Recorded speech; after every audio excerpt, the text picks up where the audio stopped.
Өнөрлүү адам өлбөйт дейт элибизде.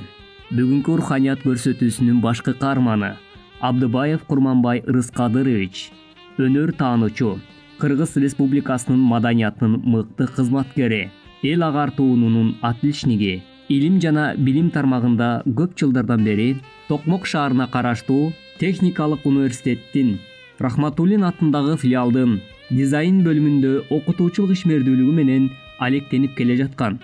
Кыргызстандын сүрөтчүлөр жана журналисттер уюмдарынын мүчөсү, бир нече китептердин автору. Бүгүнкү күндө агайыбыздын чыгармачылык иши менен таанышуубузда жалпы кыргыз элинин, анын ичинен келечекте өсүп келе жаткан жаш муунга руханий мурас калтыруу максатында китеп жазуу менен алектенип, эмгектенип жаткандыгына күбө болуп, агайга микрофон узатканымда ал төмөндөгүлөргө токтолуп, келечек муунга ата-бабаларыбыздын басып өткөн тарыхы, алардын изи туурасында дагы окурмандарына тартуулап келе жаткандыгы туурасында маек курду. Дал ошол маекти сиздердин назарыңыздарга сунуштамакчымын.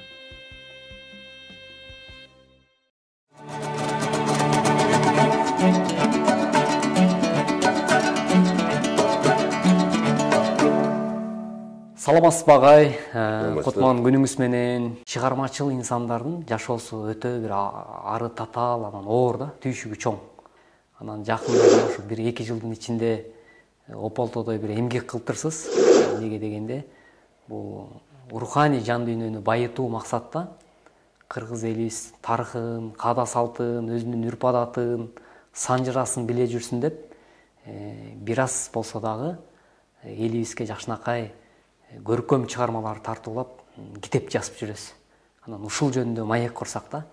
Бул ой толгоо неден жаралып калды? Неге китеп жазгыңыз келди? Ушуга токтололу агай. Туура айтасың. Бул адамдын жашоосунда бир чыгармачылыкта бир өзгөрүүлөр, бир кандайдыр бир деңгээлде жашообуздагы бир түрт көрө турган окуялардан кийин болот экен да. Мен 1980-жылы Караколдогу педагогикалык институттун көркөм графика факультетин бүтүргөм. Анан бир топ жылдар мен Кемин районунда мектептердин бир кылка мектептерде мугалим болуп иштедим. Анан 1996-жылдан бери Токмоктогу азыркы академик Рахматуллин атындагы филиалдын Кыргыз мамлекеттик техникалык университетинин филиалында доценттик кызмат иштеп келатам. Анан бул жерде айта турган нерсе, эгемендүүлүк алганын 30 жылдан ашса деле Кыргыз искусствосунун тарыхы, же сүрөт искусствосунун тарыхы деген китепти чыгара алган жокпуз. 1989-жылы чыккан мына могу жерде менде китеп турат, ошо китепти атайын көрсөтүп коеюнчу деген ниетте алып коюп карап отурам да. Мына изобразительное искусство Кыргызстана деген китепте. Муну 1989-жылы профессор Салиевдин редакциясы астында чыгарылган. Мунун негизги авторлорунун баары ушул баягы мындай айтканда кыргыздардын, же Кыргызстандын искусство тарыхы. Же кыргыз искусствосу жөнүндө сөз жок бул жерде. Болгону 5 барактын деңгээлинде Енесай кыргыздары жөнүндө маалымат берилет да, калганда ушу Кыргызстандын территориясындагы табылган археологиялык жанагы изилдөөлөрдүн негизинде табылган баягы табылуулардын негизинде жазылган да. Бул жерде көпчүлүк нерсени баягы советтик доор, анан андан мурунку баягы Россия Кыргызстанды өзүнө караткандан кийинки доордогу болбосо искусство. Ошол орустар алып келген бир нерсенин аркасында биз өнүккөнүбүз жөнүндө, кыргыздарда эч нерсеси болбогондугу тууралуу, эч кандай ошо сүрөт искусствосунун бир дагы тармагы өнүкпөй, жаңы гана прикладдык искусстводон же колдонмо жасалган өнөрүнөн башка эчтеке өнүккөн эмес деңгээлинде жазылып, ошо менен баягы окуучуларга же болбосо биздин окурмандарга тартууланган. Анан совет негизгиси совет доорундагы орустардын баягы совет доорундагы ийгиликтери жана биздин кыргыздардын ичинен биринчи сүрөтчү мисалы Гапарайтиев болгон деп келе атпайбызбы, ушул сыяктуу маалыматтар менен токтолот да. Ал эми биздин жанагы кыргыздардын акта Енисей кыргыздарынын тарыхы деген чоң тарыхыбыз жатат. Биздин башатыбыз кыргыз тарыхындагы чоң башат ошол жакта. Ошол жөнүндөгү болгону 5 баракка киргизилген, андан башка маалыматыбыз жок да. Андан кийинки болсо Кыргызстан территориясында өткөн Караканттер доорундагы сактар, усундар жана башка жашап өткөн калктар тууралуу ошолордун маданияты, алардын жанагы көркөм өнөрү жөнүндө сөз болот да бизде китепте.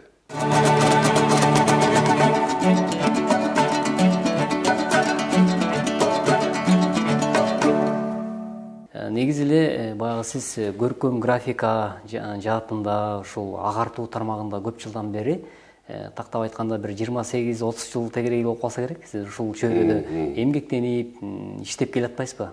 Эмгек кылып анан негизи эле китеп жазууңузга эмне түрткү болду? Анткени ошол мен келип сабак бере баштагандан баштап, мына мен 96-жылдан бери Токмоктогу академик Хайдар Шарахматуллин атындагы филиалда иштеп келатам. Дизайн багыты боюнчачы.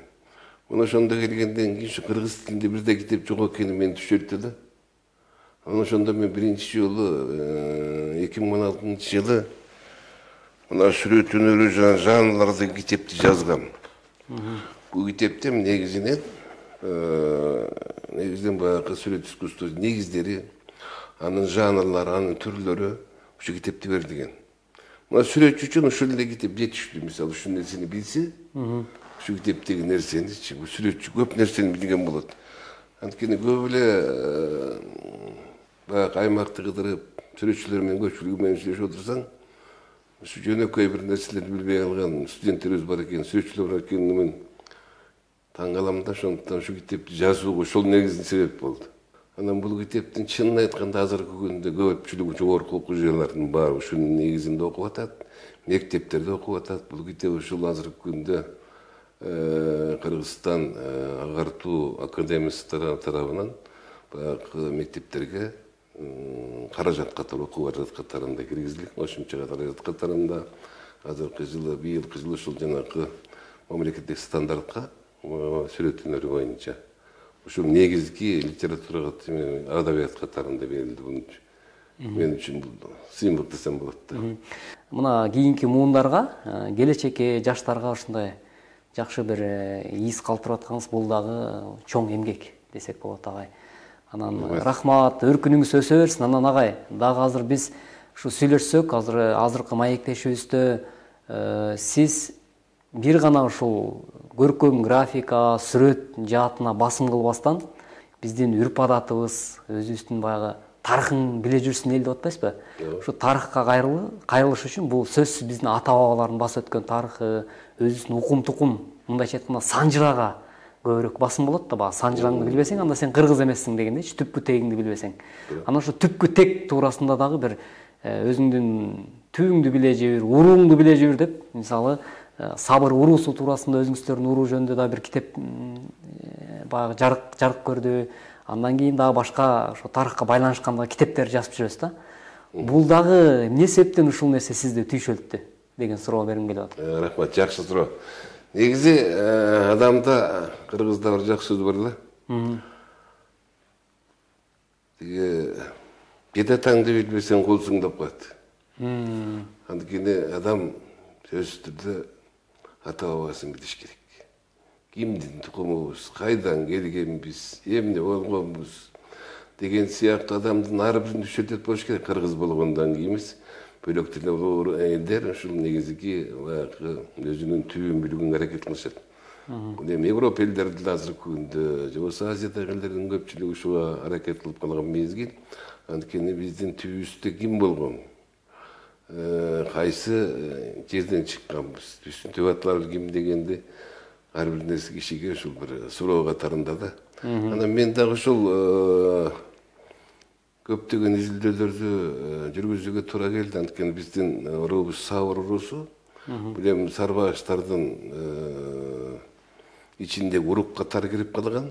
Же болбосо мындайча айтканда Сарбагыш уруусунун дагы чоң бир эмгекти Атака Баатыр менен кадимки Ормон хандарга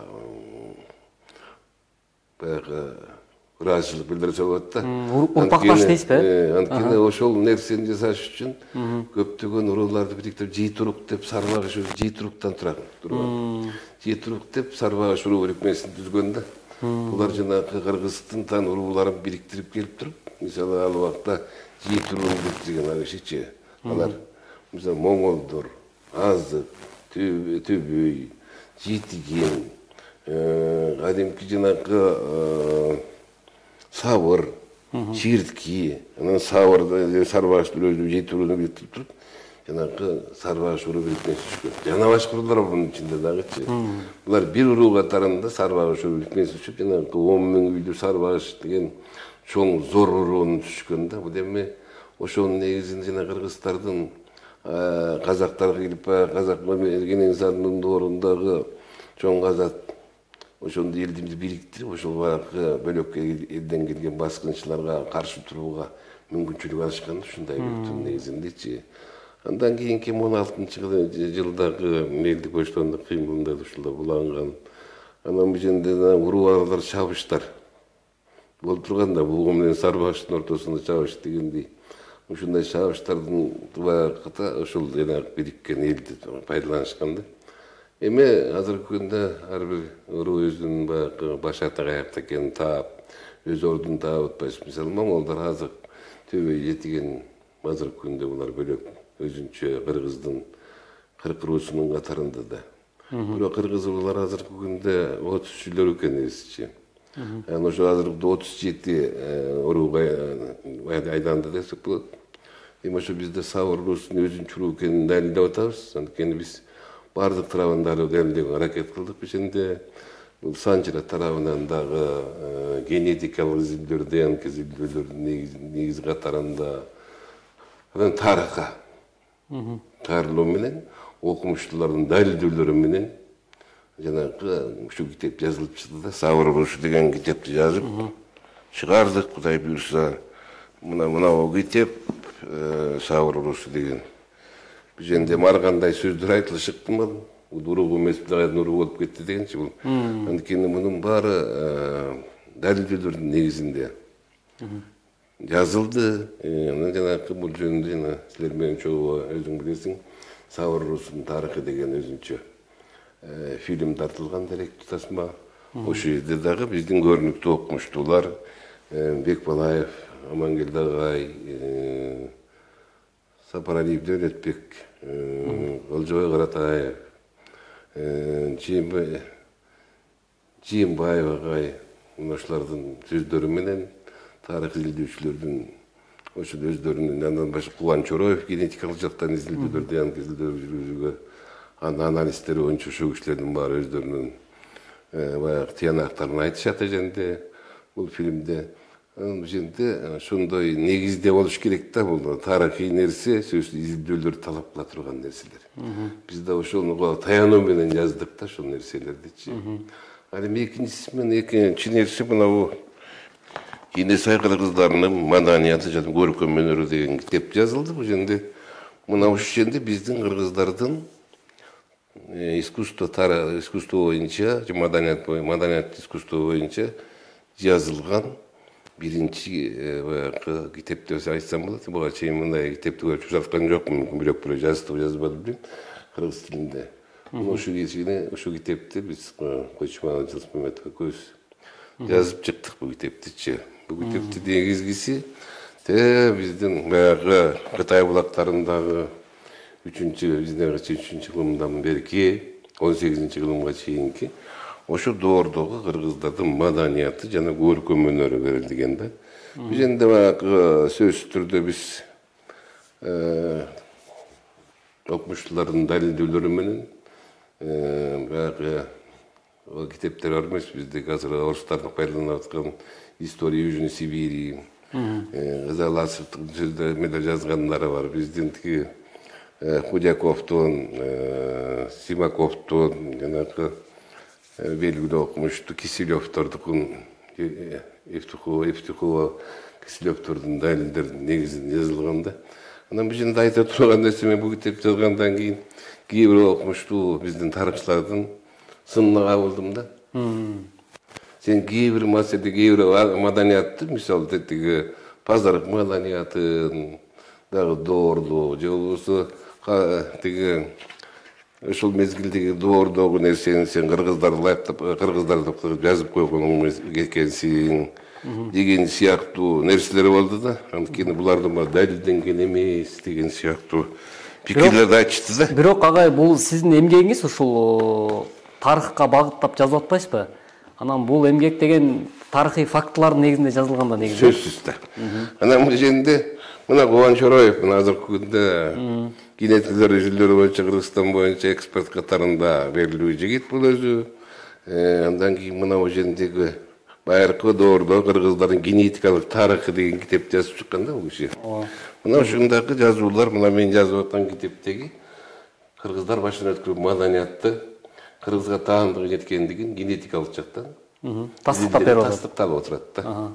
Буга дагы баягы мурун мен кайтып жүргөн тарыхчыларга баягы жооп болуп калды да. Сен бул жерде кыргыздарга таандык эмес нерселерди кыргызга таандык деп айтып атасың дегендер бар болчу да. Ошо менен бунун өзүнчө 2009-жылы орус окумуштуулардын изилдөөлөрүндө ошол жана пазарык маданияты, чаатас маданияты жана башка маданияттар кыргыздарга таандык экендигин бул генетикалык ДНК боюнча изилдөөлөр далилдеп берди да. Бул жагында кайта кетиш керек. Андан кийин бул эми Энесай кыргыздардын маданияты жана көркөм өнөрүндө Манас эпосунда негизиндеги нерселерде да алынган да. Манас эпосунда кыргыздын баягы курал жаракчысы боюнча көптөгү Манас эпосунда айтылат да. Ушу кандай курал жаратканды эс ачкан, жанагы огот бөсөлүп токтогондой жазылгандыгы, Каники Апаповдун жазгандыгы тууралуу ошолор жөнүндө маалыматтар бар да. Ошол жердеги анан ошол менен сүрөттөр, ошол мезгилде кыргыздардын кийген кийимдериндеги өзгөчөлүктөр. Мына ушул нерсе бул бирин далилдеп турат да бул. Анткени биз кыргыздар өзүбүздүн түбүбүздөн издебесек, маданий тарыхыбызды, искусство тарыхын сөзсүз түрдө биз Энесай кыргыздардын маданиятынан, ошол жактагы тарыхтан изилдешибиз керек да.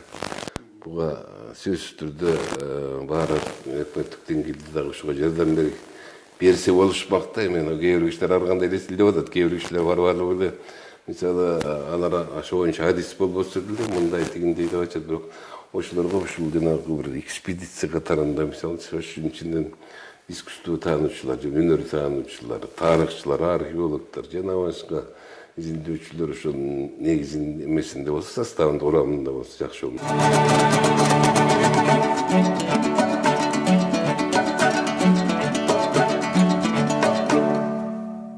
Элибизде айтат эмеспи? Ар бир бышкан иштин аягында сынчы көп деп коет го. Анан бул эмгекти жаратууда дагы сизге оңой болбоптур, оңой турбаптыр. Анткени ар бир иште сөзсүз түрдө кыйынчылык бар да. Анан ошол кыйынчылыктарды да эске салдыңыз. Бул китеп жарык көрүшүнө дагы, жарык көргөндөн кийин ар кандай сын пикирлер болду, кабыл албагандар болду деп элиңизби? Анан аларды ынандырыш үчүн мына бүгүнкү күндө өзүңүз баса белгилеп өткөндөй, ошол эле Кубан Чороев аттуу инсандар баса белгилегендей генетикалык жактан кыргыздын тарыхы те байыртадан түпкү тамырыбыз терең экендигин бүгүнкү күндө далилдеп жатышпайбы? Анан бул да болсо ар бир кыргыз атуулуун, кыргыз элин сыймыктандырат болуш керек менимчечи. Анан агай эң негизги эле ушул сиз китеп жазам деген оюңуз бар беле? Кандай болушу китеп жазганга мындай бир нерсе түрткү болду? Анткени ар бир адамды бир кыйынчылык же болсо бир кандайдыр бир нерсе түрткү берет экен да. Анан бир кыйынчылыктардан улам ушу китеп жазышым керек деген ой келдиби же эмне себептен ушул китеп жазганга мындай өтө эметтиңиз, умтулдуңуз мындайча айтканда? Мен чыгармачылыкка чын айтканда караганда келген кишимин да. Мисалы элден ашкандан кийин ошо анткени негизги түрткү жана биздин студенттердин, окуучулардын ушу көркөм өнөргө болгон умтулуусуна жетишпей жаткан азык катарында болсун деген ниетте ушуну жаза баштагам да. Анткени мен жазбасам, бөлөк бирөө жасабы десең, жазбасам бир киши жазыш керек да моюнуна алыпчы. Мен ошол негизинде ошондон деңгээлде жазып калдым. Анан ошондо да бир нерсени айтып коюшум керек. Кыргыз искусствосунда, мисалы, Энесей кыргыздарында көп эле нерсени айтып келебиз. Бирок кыргыздардан бөлөк элдерге өткөндө маданият бар да бизденчи. Мисалы жанагы байыркы доордогу кыргыздардын кийген кийимдери. Мисалы жанагы аскер башчылардын кийген кийимдери кандай болгон мисалычы.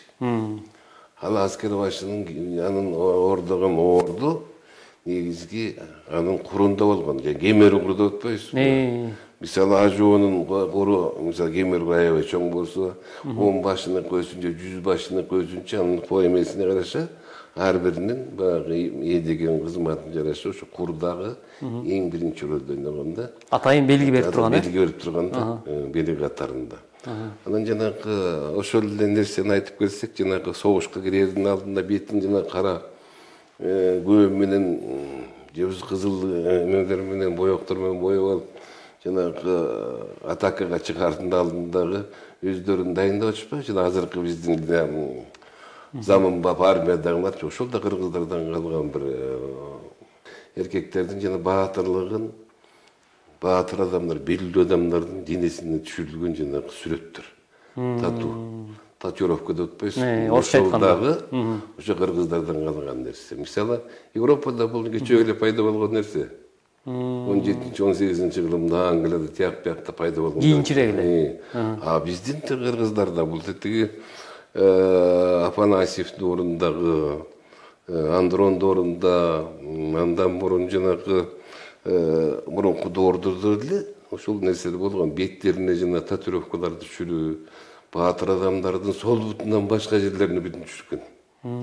Оң буттарын, колунда, дене боюндарында татуировкалар болгон. Татуировка адамдын баягы алабада, коомдогу абалын бергизип келген да.